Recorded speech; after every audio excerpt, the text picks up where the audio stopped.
My fellow compassionate capitalist, I've got to bend down a little bit so that the Canadian Vanna White, Miss Katherine Bell, and Steve from Titan Impact Group, we've got a few things to show you today. Quick little history lesson, and then of course we'll turn it over to the chairman of the board, the one and only Katherine Bell.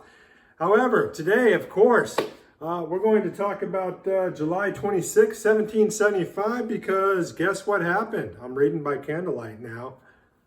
The United States Post Office was formed because of this man right here.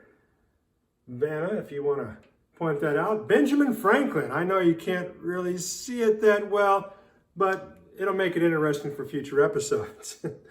Anyways, today, go ahead and feel free to show up all the Benjamin Franklin artifacts that we have as I read this.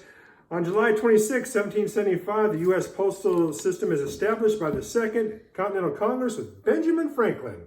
That's that guy right there as its first Postmaster General. Franklin put into place the foundation of many aspects of today's mail system during early colonial times in the 1600s. Woo, spooky. Few American colonists needed to send mail to each other. Most of them couldn't even read or write, so that makes sense. It was more likely that their correspondence were letters written in Britain. Mail deliveries from across the Atlantic were sporadic and could take many months to arrive. There was no post offices in the colonies, so mail was typically left at the inns or the taverns. Because, hey, if you're drunk or you're with your mistress, when's a better time to read your mail?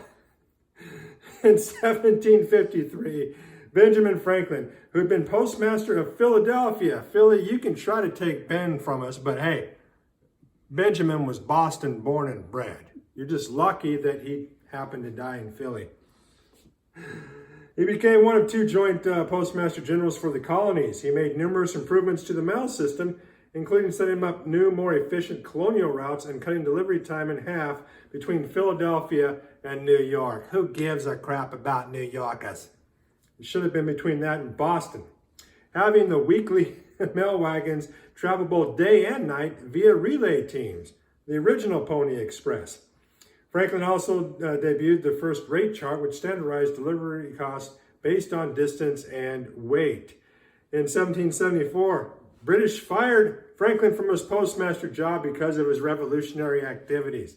He literally went postal. King George couldn't handle it, but we were going to make up for it here very shortly. The following year, he was appointed the Postmaster General of the United Colonies by the Continental Congress. Franklin held the job until late in 1776 when he was sent to France as a diplomat. Now, a little sidebar here, and I'm going to go ahead and kind of wrap this up. Franklin was very important when it went to France because he was the original, shall we say, player. Benjamin Franklin would go and he would literally sleep with the aristocrats' mistresses because, of course, everybody knows if you're an aristocrat and you have some political pull and want to send money to America, you don't listen to your wife, you listen to your mistress. Very important that he did that. Some people may be down on him for a little bit, but hey, we're okay with that. And the mistresses have all the power. Maybe that's how come Katherine still refuses to marry me. Hey, I want it. I put a ring on it. She has yet to return the favor. Is it a power struggle? I don't know. All I do know is that thanks to Benjamin Franklin and the Postal Service of what we now enjoy today, Titan Impact Group may have to change its name. Why? Because just like the United States postal system, when it comes to customer satisfaction and adding commas to bank accounts, we here at Titan Impact Group deliver. Go Sox! Flawless segue. Let's hear it. So what he's talking about is who we are as an investment company and what we do for our investors. So the biggest thing that we do is we leave every person, property, and community better than we found them. And what we're finding is we've received over $8.5 billion in assets to analyze. And inside of that, what's happening in the market behind the scenes, what is not being talked about in the news, is that these hedge funds have got all this money that they need to move, and they're buying these non-performing notes for 95 to 97 cents on the dollar. And so insane. A penny saved is a penny earned. They're coming all day. Go ahead. So what that means for investors is any investors who are investing with those hedge funds and those 401ks and their IRAs is that money is moving, investments are being made, but they're not being made at a profit. They're actually being made at a loss. So what does that mean for investors? That means investors who are in those funds that they're getting charged whether the money makes money or not. In my world, that's not okay. So what he's talking about is we do the numbers and the numbers tell us what to do.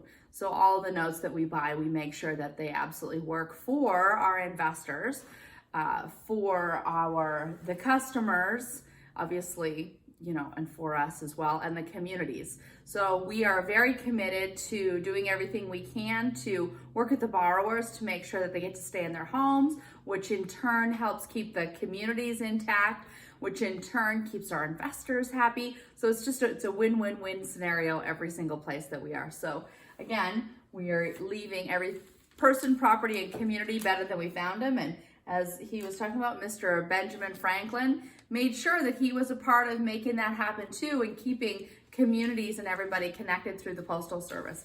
Pretty dang cool. Systems and structures, all my favorite. And he did the numbers. Numbers told him what to do inside of setting up the structure of how much to charge for shipping and everything. So anyways, cool history facts. So, Katherine and Steve, along with it's not Uncle Ben, it's just regular Ben, I guess, along with Ben Franklin, wishing you a great day, and as always, may you never awake from the American dream.